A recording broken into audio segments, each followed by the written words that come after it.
Hello boys and girls, Gina here. Welcome to my channel, Cosmic Bodyguards. I'm just going to give an update on my yard today. I got to borrow a hedger, a hedger from a neighbor today, and I just feel like, yeah, my inner man is like so happy right now. Hang on. My neighbors will probably be happy too. I was just going to show you a little bit of I don't know, it's so bright out. As I get better on this channel, I'm going to get better technology and learn how to use it. No more excuses on, I don't know how to do technology. Can you see that? I don't know. It was really bushy, really bad. Oh, I still have all that to do. So wherever it's sticking out, and then all that. But for now, we're just going to go real quick and take a break and talk. Yesterday I did a lot better at keeping my video. It was only 20 minutes, and I'm really proud of myself for making it only 20.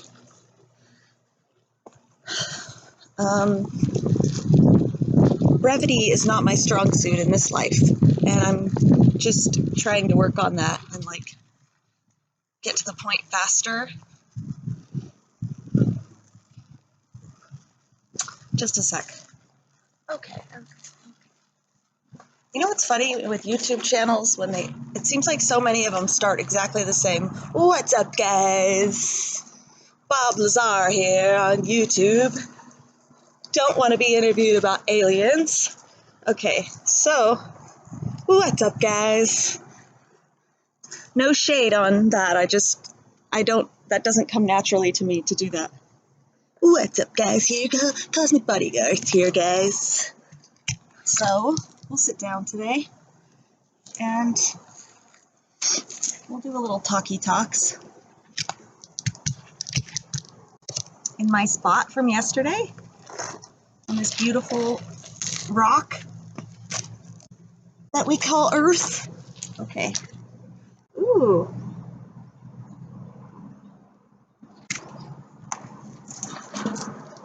Go like that. Isn't that so amazing? Am I not the luckiest girl today? Wow. Look at all that. That's crazy, right? So, okay, let's talk.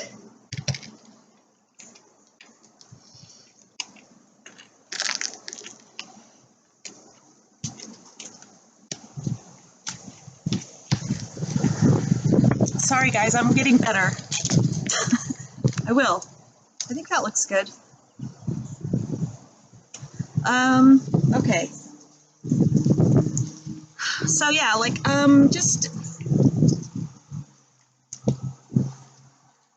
I do better when I give sort of a transmission versus trying to think about what I want to talk about. It usually comes to me once I smoke, and I'm working on quitting actually. I've been doing really good at that.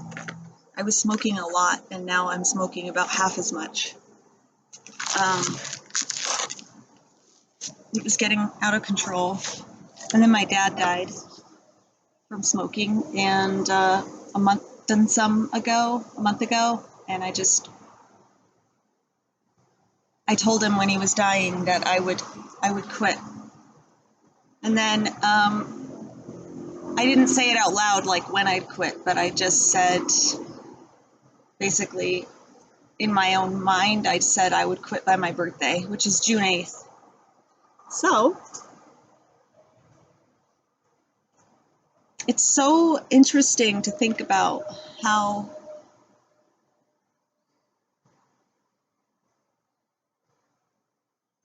resistant we can be, the resistance we have towards doing the thing that is good for us. I was really avoiding doing my yard work. I just kept avoiding it, and avoidance. I just kept avoiding doing the fucking yard. And my neighbors would pass by, and I would internalize, I'd project my own judgments of myself onto my neighbors and think like, oh, I'm like a trashy neighbor, or my yard looks like shit and nobody else's does. Literally nobody else's yard looks like shit.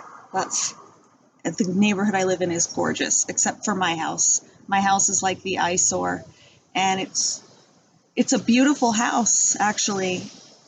And even in the way the yard is out overgrown and crazy looking, it's still a beautiful house. But when I don't like do the gardening, the shrubs grow out and crazy, and it like blocks big areas of the house. It looks like a tiny little dumpy house. It doesn't look like this $1 million home that I get to live in. So, and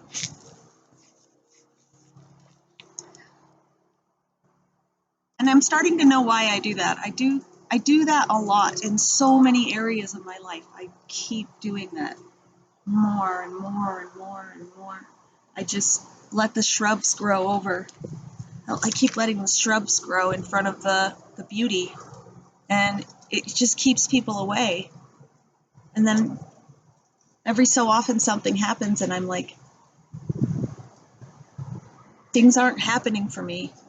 I'm not getting enough clients. I'm not getting enough what I'm doing isn't grounding into the earth. It's not materializing this beautiful creativity that I have, this heart. I want to help people, and like, it's not materializing. It's not materializing. Wah, wah, wah, wah. I was on the phone with my sister yesterday. I'm embarrassed to say this, but I owe her like just a little bit of money, and I called her. I was going to give it to her. This is really personal, but whatever. I was going to call her or I was going to give it to her, but it would have sort of, this sounds so fucked. She wasn't in an immediate need of it, and I was putting that pressure on myself to pay it back right away, pay that money back right away.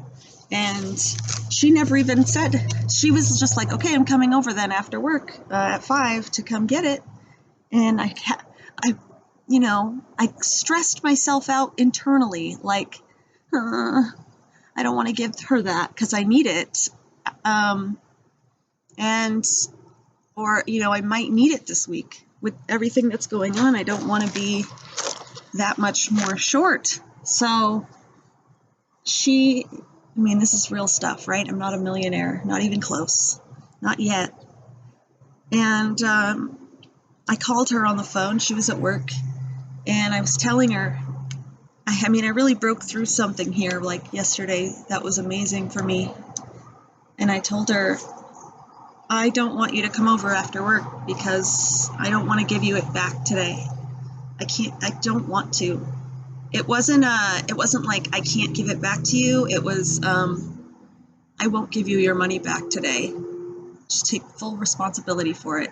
I learned that recently. Just turn the word can't. Anything you say you can't do, replace it with the word won't. I won't do that.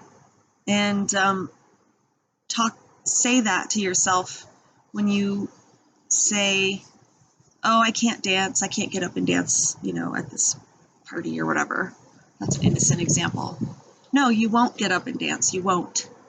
And so I told her, I can't pay you back. And then I said, I won't pay you back today.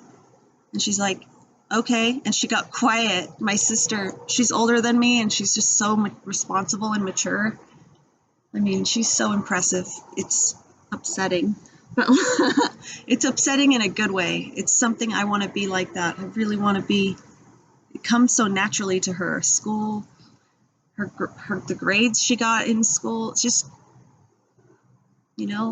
she has her own struggles, but I really admire that about her. I want to know what. I wish I knew what that was like to have it flow in. I'm saying a lot of things. I'm being confronted with my own bullshit today. Anyways, I told her I won't pay you back. So you're welcome to come over, but I won't be paying you back this week. And I said, I had texted her earlier in the day and I said, are you mad at me? And she's like, no, not at all. And I thought when we talked on the phone, she said, did I do or say something that gave off the impression that I was mad at you? And after I told her about the money, I said, I think I just placed that on you because I'm mad at me. I'm so mad at myself. I'm so angry at myself. And I'm angry that I don't have my own independent material success. I'm angry that I couldn't help my father in the end when he was dying. I wouldn't let him live with me, and I wouldn't help him. And I won't go get a job, a real 9-to-5. I won't do it again because it led me to burnout. My last job, I was fucking traumatizing. I got fired from Starbucks, and I really loved my job. I just loved working there, and the customers. I really loved the idea that I'd have a management position for $60K a year. Wow, that seemed like so much to me. That seemed like everything I'd ever achieved. And I know that's not the case now. I know sky's the limit, really. But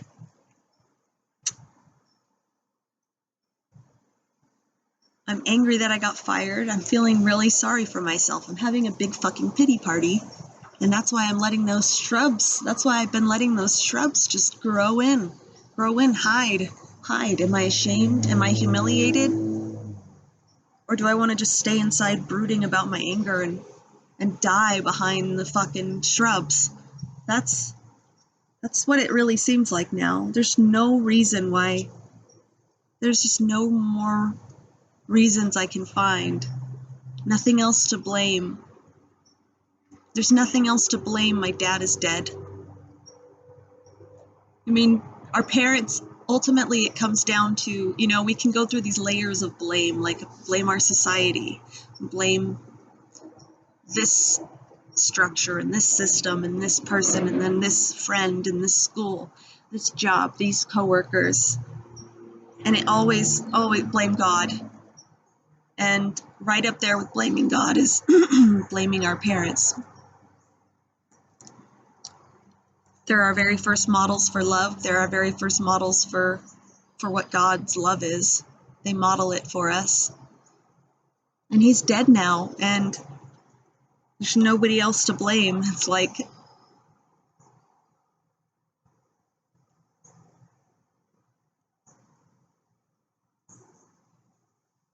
and I'm so grateful that this anger is starting to move out of my body, finally.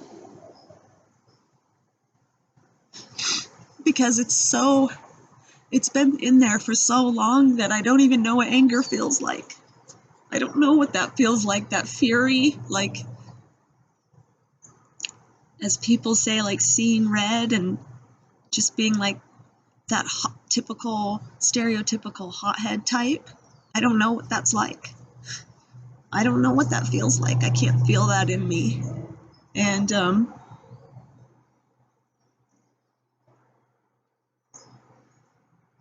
I don't know if I want to feel that, but I kind of do right now. I kind of want to be able to just feel through it and move it out and just get pissed. So the yard is a really good way with that fucking chainsaw thing, and I'm just hacking away at my shrubs. It's super symbolic in a way. I have an inner man, and he's so wounded. He's so wounded. His model for who to be in the world and how to turn up with integrity and take full responsibility is just fucking wounded. I don't know. I need help. I need to collaborate and assistance. I need a group of people that can that have my best interests, that aren't like exploiting this, whatever this vulnerability that I have right now. Because that's what I attract a lot. I attract people that want to help, but under their terms only. And the minute I want to take responsibility for something, I get turned into an enemy, and then I'm completely abandoned. Like, completely abandoned. Just fuck you then. And so I just quit I quit attracting people. I quit being available to anybody, really. Just stay away then, like, if this is all I attract, it's me. It must be me doing this. And it's true, but my inner man is like, my masculine, my man is, my dad's dead now, and I'm sorry if you're here, Daddy. I just, I did not have a good model for masculinity in the world today. The day-to-day life that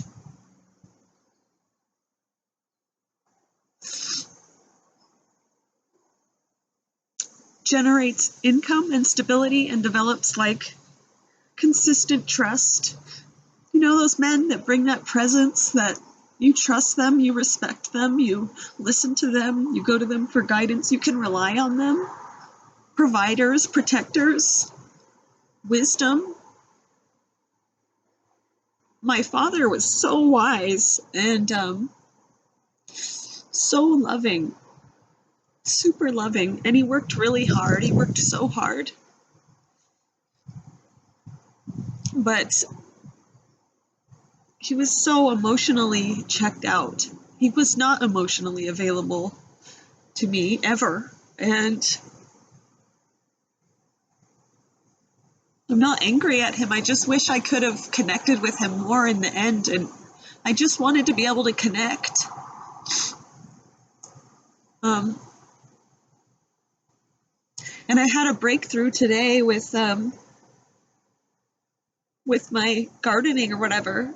This landscaping kind of gave space for something new to come through. And to me, it was like the lingo that I'm using, the language that I'm choosing to use, this strict polarity of like divine masculine and divine feminine, and like separating the two, and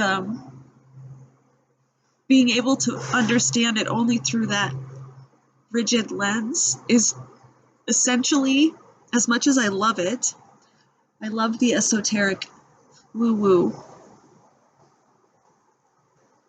but for me, it's the shrubs. It's the shrubs in front of the house, keeping people away still, keeping people out so that I can say, oh, I'm alone in the world. People don't get me. People don't get me. It doesn't fucking matter, though, because I didn't get to connect with my father. All of that work that I did, the work, that language that I learned, the emotional literacy that I learned, it didn't get me closer to my dad in the end. And the love of my life is gone. So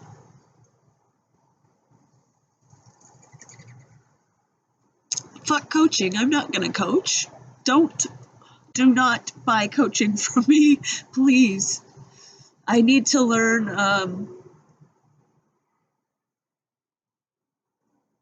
I just need a mentor. I just need somebody that I can look up to and give me an idea for who to aspire to.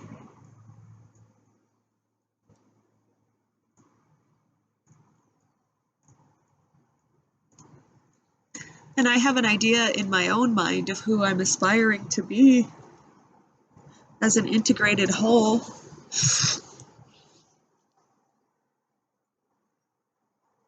I am so scared of success. Like, I'm so afraid of success. I'm not afraid of failure.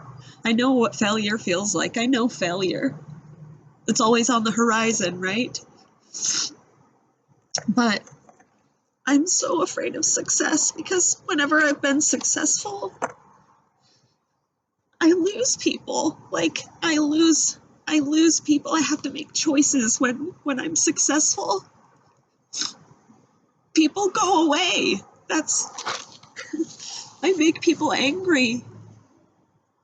I feel like I'm doing something wrong, you know. I'm abandoning people who need me to stay in one space. Don't move. Just stay here. Be convenient.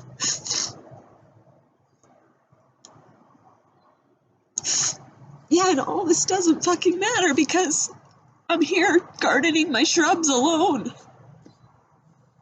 Talking to fucking YouTube.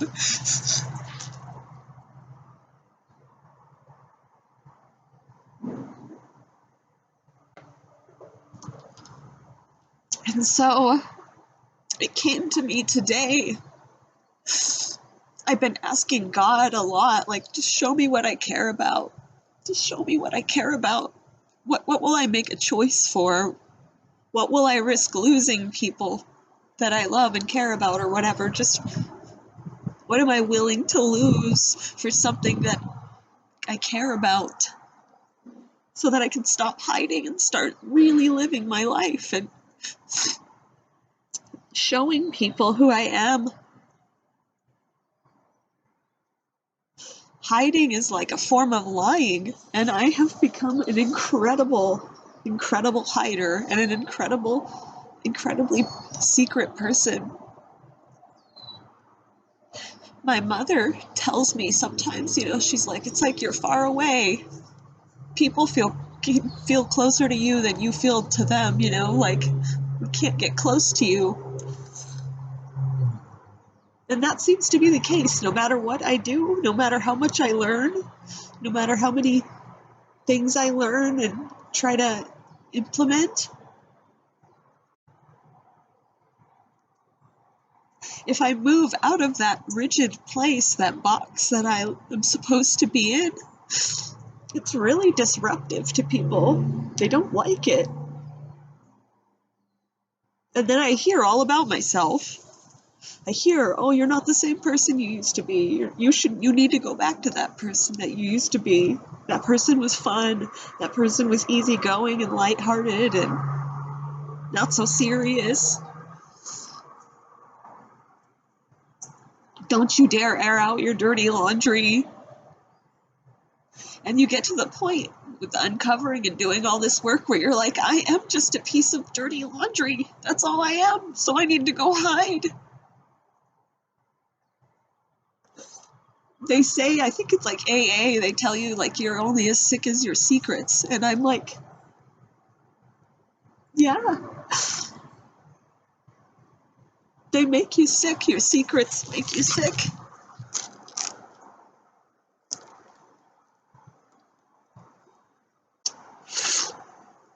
And it's not so much that I'm troubled by those secrets anymore of like those memories or those experiences, things that have happened or things that I've had to do. It's like the consequences of sharing those things, the consequences of doing this is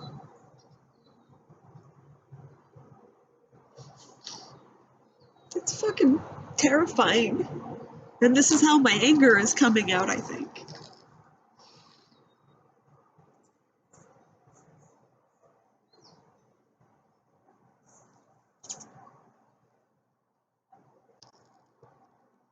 My dad died really, really worried about me.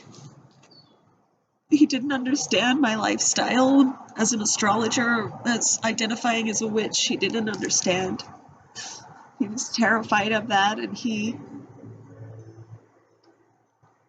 the last phone conversation we had before he died was a couple months before, and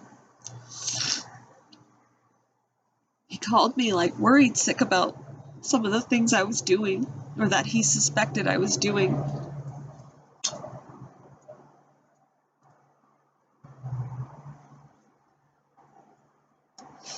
He told me to go to church, go find like a non-denominational and go to church.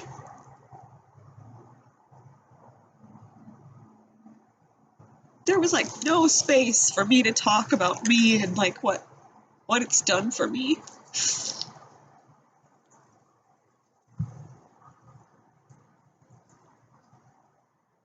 There's no space in my family sometimes for two things to be true. Like, I read the Bible, actually, so just no space for, you can't be both, you know. And you think, like, if these were like the witch trial times, you know, and they were finding witches and burning and hanging and stoning to death witches and magicians, magical practitioners, astrologers, like, that would be my family. They'd be on that side. They'd be on that side.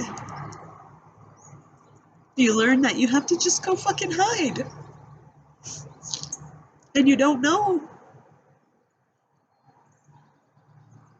You don't know anymore who to share your pearl with, you know, casting your pearls before swine. I hate that fucking phrase in the Bible. I hate it. But it's true in some ways where you're like, I don't know if I'm casting my pearl here. This is my pearl. It's mine. It's true for me. And I'm so tired of living at the edge of my truth. Like,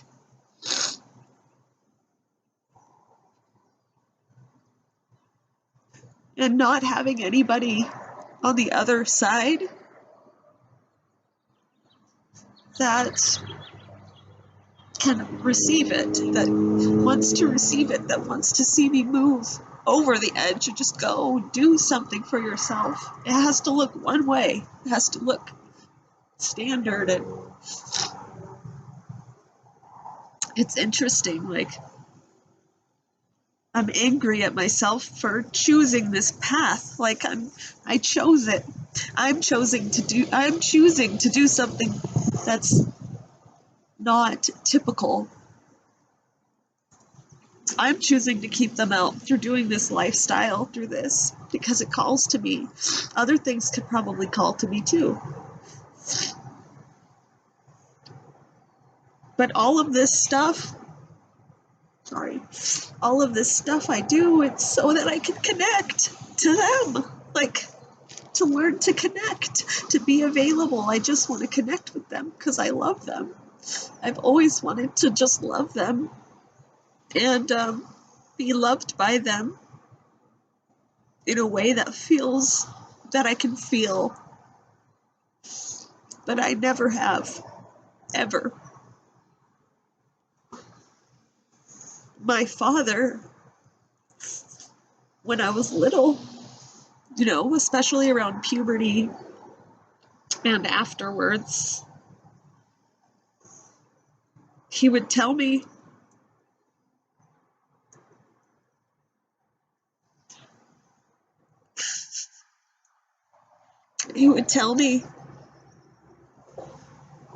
that he loved me, but he didn't like me. He didn't like who I was. He didn't like my personality or who I was becoming. But that he loved me, but he didn't like me. And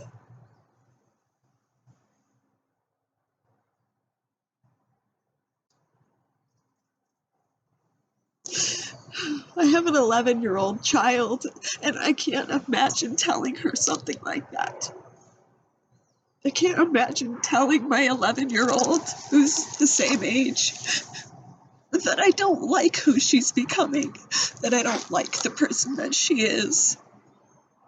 What the fuck?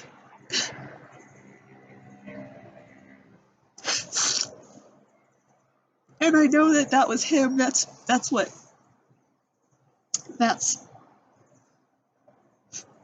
didn't have anything to do with me, and it wasn't my fault, but it fucking hurts. It really hurts to be 28 and, like, hear your father's voice saying that to you. And he never cleared it up, you know? We never got to talk about it. And I feel a lot of ways just stuck in that age. Just stuck. feeling like, of course people love me, and of course the world loves me, but they don't like me. They don't get me. They can't connect to me. I just perpetually feel that way. I need permission for everything. I need permission to exist.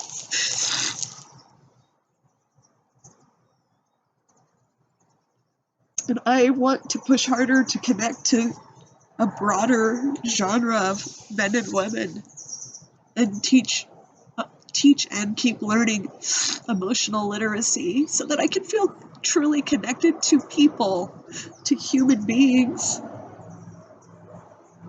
in a way that provides a life for me to live without coming in contact with people who want to help me, financially or otherwise. That's all for today. Have a good one. Thanks for letting me share. Leave your stories down if you feel comfortable in the comments. I love that. Thank you. Bye.